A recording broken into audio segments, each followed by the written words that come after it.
आज हम पढ़ने जा रहे हैं पाठ 11 काल। तो काल क्या है? क्रिया के जिस रूप से हमें क्रिया के समय का बोध होता है वो काल कहलाती है। काल का अर्थ है समय। हम प्रत्येक कार्य को समय अनुसार संपन्न करते हैं। शब्द के जिस रूप से हमें कार्य के होने का समय पता चलता है उसे ही काल कहते हैं। जैसे राधा नाच रही है, आदित्य ने बिस्कुट खाया, पिताजी अखबार पढ़ेंगे। तो इनसे क्या है, हम इन वाक्यों को पढ़कर इनके समय का अनुमान लगा सकते हैं। यानी राधा नाच रही है यानी वर्तमान समय की बात हो रही है कि यानी काम अभी चल रहा है। आदित्य ने बिस्कुट खाया यानी ये काम हो चुका है। और पिताजी अखबार पढ़ेंगे यानी भविष्य में वो अखबार पढ़ेंगे। तो अलग अलग समय का हमें ज्ञात हो रहा है। उपरोक्त इन वाक्यों से चल रहे समय का, बीते हुए समय का और आने वाले समय का बोध हो रहा है। क्रिया के जिस रूप से क्रिया के होने या करने के समय का बोध होता है उसे काल कहते हैं। काल के भेद, काल के निम्नलिखित 3 भेद होते हैं: वर्तमान काल, भूतकाल और भविष्यत काल। तो सबसे पहला है वर्तमान काल।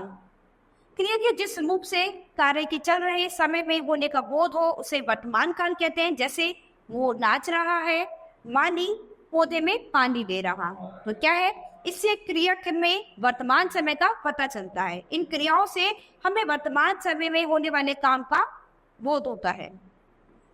उपरोक्त वाक्यों की क्रियाओं से पता चलता है कि कार्य अभी हो रहा है, अतः ये वर्तमान काल की क्रियाएं हैं। वर्तमान काल के भेद, वर्तमान काल के 3 भेद होते हैं। सबसे पहला सामान्य वर्तमान, दूसरा अपूर्ण वर्तमान और तीसरा संदिग्ध वर्तमान। सामान्य वर्तमान क्रिया के जिस रूप से उसके वर्तमान काल में सामान्य रूप में होने का बोध होता है उसे सामान्य वर्तमान काल कहते हैं। जैसे लड़कियां गोलगप्पे खाती हैं, मैकेनिक कूलर ठीक करता है। उपरोक्त वाक्य में खाती है तथा करते हैं क्रियाओं से कार्य के सामान्य वर्तमान में होने का बोध होता है, अतः ये सामान्य वर्तमान काल की क्रियाएं हैं। इसके बाद है अपूर्ण वर्तमान। जो क्रियाएं अभी हो रही है अर्थात वर्तमान काल में जारी है, अभी पूरी रही हुई है, उसे अपूर्ण वर्तमान काल कहते हैं। यानी ये कार्य जो है अभी जारी है, अभी पूरा नहीं हुआ है, अपूर्ण है। ठीक है, तो इसीलिए इसे अपूर्ण वर्तमान काल कहेंगे। जैसे कि रानी पानी भर रही है, पक्षी आकाश में उड़ रहे हैं, यानी कार्य पूर्ण नहीं हुआ है, कार्य अभी भी प्रोसेस में चल रहा है।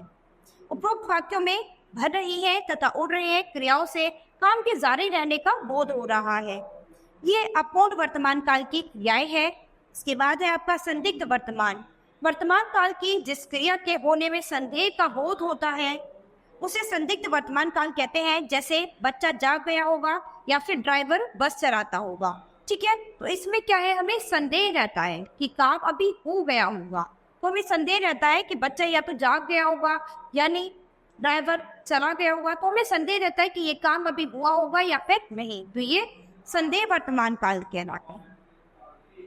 उपयुक्त वाक्य में जा गया होगा तथा चलता होगा क्रियाओं से काम के वर्तमान काल में होने में संदेह है।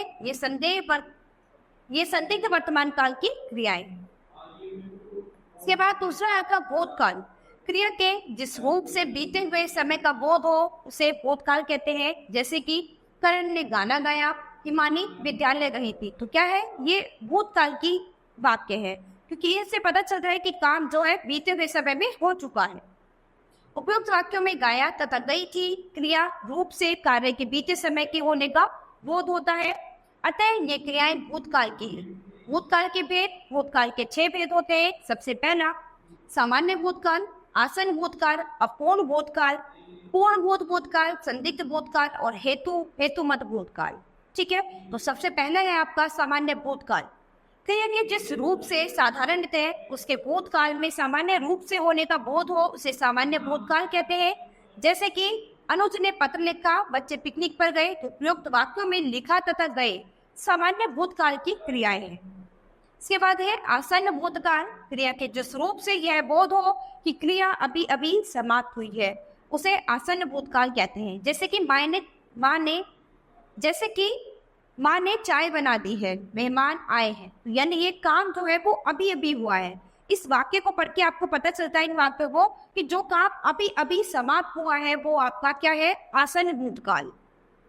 उपरोक्त वाक्यों की क्रियाओं से पता चलता है कि कार्य थोड़ी देर पहले ही अभी पूरा हुआ है, अतः ये आसन्न भूतकाल की क्रियाएं हैं। इसके बाद है पूर्ण भूतकाल। क्रिया के जिस रूप से यह बोध होता है कि क्रिया को समाप्त हुए बहुत समय बीत गया है उसे पूर्ण भूतकाल कहते हैं। जैसे कि दादाजी दवाई ले चुके हैं, यानी इस वाक्य को पढ़कर आपको पता चला है कि ये चलता है कि ये कार्य जो है बहुत समय पहले ही हो चुका है, यानी इस कार्य को हुए बहुत समय बीत गया है। बच्चे गृह कार्य कर चुके थे, ठीक है, तो ये काम बहुत पहले ही समाप्त हो चुका है। उपरोक्त वाक्यों में चुके हैं तथा चुके थे क्रियाओं से पता चलता है कि काम बहुत पहले पूरा हो चुका है, अतः ये पूर्ण भूतकाल की क्रियाएं हैं। अपूर्ण भूतकाल क्रिया के जिस रूप से यह बोध हो कि क्रिया भूतकाल में हो रही थी किंतु समाप्त नहीं हुई थी, उसे अपूर्ण भूतकाल कहते हैं। जैसे कि किसान हल चला रहा था, मैं खाना खा रही थी, ठीक है। तो उपयुक्त वाक्यों में चला रहा था तथा खा रही थी क्रियाओं से पता चलता है कि कार्य बीते हुए समय में प्रारंभ हुआ था परंतु अभी तक पूरा नहीं हुआ, अतः ये क्रियाएं अपूर्ण भूतकाल की हैं। इसके बाद आता है आपका संदिग्ध भूतकाल। भूतकाल की जिस क्रिया के होने में संदेह हो उसे संदिग्ध भूतकाल कहते हैं। जैसे कि वह स्कूल चला गया होगा, तो क्या हमें संदेह है कि वो काम हो गया होगा, तो जब तक हमें संदेह रहेगा वो क्या है, संदिग्ध भूतकाल कहलाएगा। उसने चित्र बना दिए होंगे, तो हम अनुमान लगा रहे, संभावना कर रहे हैं कि उसने चित्र बना दिए होंगे, तो यहाँ पर क्या है, संदिग्ध भूतकाल। उपरोक्त वाक्यों में चला गया होगा तथा बना दिए होंगे, इस काम के होने में संदेह है, अतः ये संदिग्ध भूतकाल की क्रियाएं हैं। इसके बाद है हेतु हेतुमत भूतकाल। जहाँ भूतकाल की एक क्रिया दूसरी क्रिया पर निर्भर हो उसे हेतु हेतुमत भूतकाल कहते हैं। जैसे कि यदि तुमने मेहनत की होती तो तुम अवश्य पास हो जाते, यदि वर्षा होती तो फसल अच्छी होती। उपरोक्त वाक्यों में पास होना मेहनत करने पर निर्भर है तथा फसल का अच्छा होना वर्षा पर निर्भर है। तो जब कोई चीज किसी पर निर्भर होती है तो वहां पर ये होगा, दोनों ही वाक्यों में दूसरी क्रिया पहली क्रिया पर निर्भर है, अतः ये हेतु हेतुमत भूतकाल की क्रिया है। इसके बाद तीसरा है आपका भविष्यत काल। तो क्रिया के जिस रूप से कार्य के आने वाले समय में होने का बोध हो उसे भविष्यत काल कहते हैं। जैसे मैं दिल्ली जाऊंगा, राम कल परीक्षा देने जाएगा। उपयुक्त वाक्यों में जाऊंगा तथा जाएगा क्रिया से कार्य के भविष्य में सामान्य रूप से होने का बोध हो रहा है, अतः ये भविष्यत काल की क्रियाएं हैं। भविष्यत काल के भेद, भविष्यत काल के 3 भेद होते हैं, सामान्य भविष्यत, संभाव्य भविष्यत, हेतु हेतुमत भविष्यत। तो पहला है सामान्य भविष्यत, क्रिया के जिस रूप से आने वाले समय में कार्य के निश्चित रूप से होने का बोध होता है उसे सामान्य भविष्यत काल कहते हैं। जैसे राज क्रिकेट खेलेगा, मैं गाना गाऊंगा, ठीक है। उपयुक्त वाक्यों में खेलेगा, गाऊंगा क्रिया के कार्य के भविष्य में सामान्य रूप से होने का बोध हो रहा है, अतः ये सामान्य भविष्य काल की क्रियाएं हैं। इसके बाद आता है आपका सामान्य भविष्यत। इसके बाद आता है आपका संभाव्य भविष्यत। भविष्यत काल की जिस क्रिया के होने में संभावना पाई जाए उसे संभाव्य भविष्यत काल कहते हैं। यानी जिस कार्य से हमें ये पता चले कि भविष्य में ये काम संभावनापूर्ण हो सकता है, यानी इस काम की संभावना है, वहां पर संभाव्य भविष्यत काल होगा। जैसे कि संभव है हम लोग यमुनानगर जाएंगे, तो ये काम हो सकता है, इसकी संभावना है। शायद परीक्षा परिणाम कल निकले, तो हम सोच रहे हैं, हम अनुमान लगा रहे हैं कि भविष्य में ये काम हो सकता है, यानी भविष्य में इसकी संभावना की जा सकती है, इसीलिए ये संभाव्य भविष्य काल होगा। तो उपयुक्त वाक्यों में जाएं व निकले क्रियाओं से आने वाले समय में कार्य की होने की संभावना प्रकट हो रही है, अतः ये संभाव्य भविष्य काल की क्रियाएं हैं। इसके बाद है हेतु हेतुमत भविष्य। जब भविष्य काल में होने वाली क्रिया के होने में कोई चरण, कोई कारण या फिर शर्त लगी हो तो उसे हेतु हेतुमत भविष्य काल कहते हैं। जैसे यदि वर्षा होगी तो फसल भी अच्छी हो, तो क्या है यहाँ पर क्या है, इसमें कोई शर्त लिखी गई है। जब कोई शर्त लगी हो वहां पर हेतु हेतुमत भविष्य काल होगा। मेहनत करोगी तो अवश्य पास हो जाओगी। तो उपयुक्त वाक्यों में भविष्य काल में होने वाली क्रियाओं, वर्षा होगी, अच्छी होगी तथा करोगी, जाओगी के होने में शर्त लगी हुई है, अर्थात इन क्रियाओं का कारण उपस्थित होने पर ही ये क्रियाएं पूरी होंगी। ऐसी क्रियाएं हेतु हेतुमत भविष्य काल की क्रियाएं होती हैं। तो बच्चों यहाँ पर इस पाठ में आपने काल के बारे में पढ़ा है। तो क्रिया के जिस रूप से उसके समय का बोध होता है वो काल होती है, ठीक है। काल के 3 भेद होते हैं, वर्तमान काल, भूतकाल, भविष्यत काल।